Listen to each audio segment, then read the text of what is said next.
Thank you. Hey, thank you. Thank you, everybody, for coming out, and welcome back to Midnight Assembly. I'm your host, Marty Midnight, and let's get right down to it. October 15th, 1969. Apollo 11 had landed on the moon.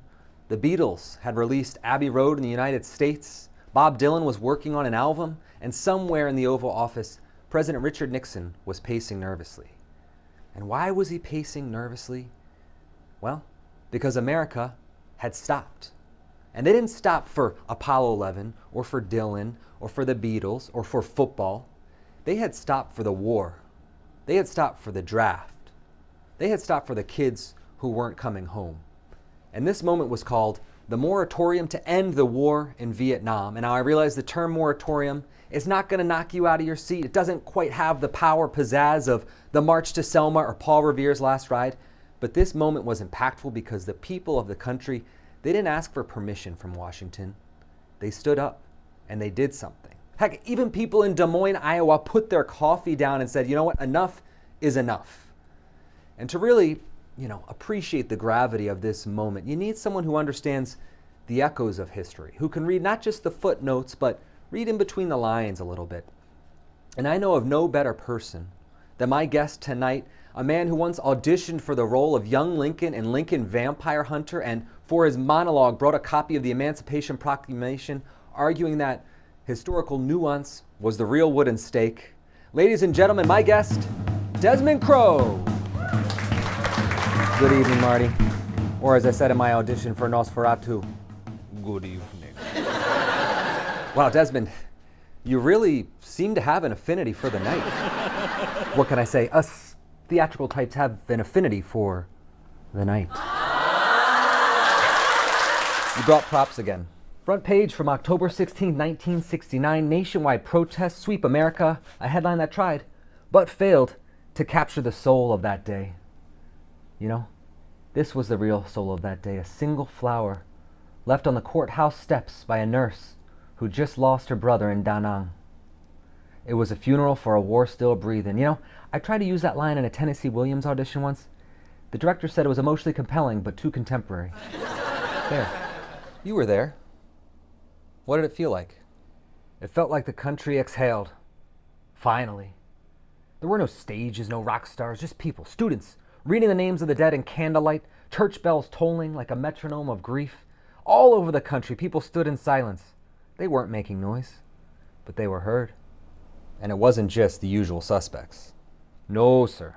This wasn't just the folk singing hippies in Ann Arbor. This was everybody from Cleveland and Omaha to New York and D.C. My Uncle Harold, who thought bell bottoms were a communist plot, stood on the sidewalk with a handmade sign that read, "My son, not your war." Nixon said he wouldn't be swayed. He did, publicly. At a press conference in September 1969, Nixon said, "I understand that there has been and continues to be opposition to the war in Vietnam.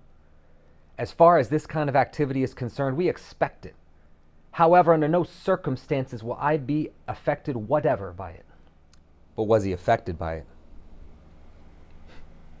He said it didn't affect him, but privately? Oh, Marty, the man was sweating like a preacher in a punk show. He launched a full PR counteroffensive, spied on protest leaders, started holding late-night strategy meetings like the war protest was a Broadway opening he forgot to rehearse for. 1 month later, there was a second moratorium focused on Washington, D.C. The New York Times reported as the capital's largest ever gathering, with organizers estimating over 500,000 people in attendance, with many soldiers supporting and joining the effort as well. This stuff is inspiring, Desmond, and I hate being the devil's advocate here, but how effective were those protests if the Vietnam War continued on for 5+ more years? Marty, here's the thing. U.S. politics is one grand stage. When a new idea comes around, politicians can't just suddenly drop everything like one big twist in an M. Night Shyamalan flick. Things move slowly. Yes, the war carried on, but things changed. The White House canceled 2 drafts scheduled for the fall of 1969, and within 2 years the draft was eliminated. Troop levels also declined as public discontent rose. Soldiers in Vietnam went from nearly 500,000 in 1969 to 335,000 in 1970 to just 157,000 in 1971. If we sit and dissect every potential action we might take, then we shall become paralyzed by inaction. A proverbial Hamlet, frozen, ineffective, dithering. But remember, your actions, and most importantly, our actions, do have an impact. Yes, the leading actor's monologues carry great weight, but it's the effort of us, the ensemble cast, that creates the environment and sets the tone. You know, Desmond, you once wrote that the moratorium wasn't so much a protest as it was a vigil. Yes, because anger fades, but mourning, it lingers.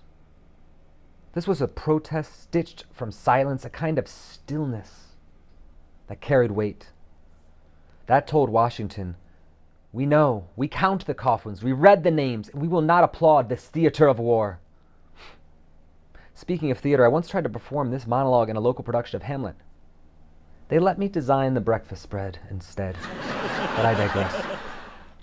So if you ever wonder what a single Tuesday in America can become, remember October 15th, 1969, the day millions of Americans said, enough is enough.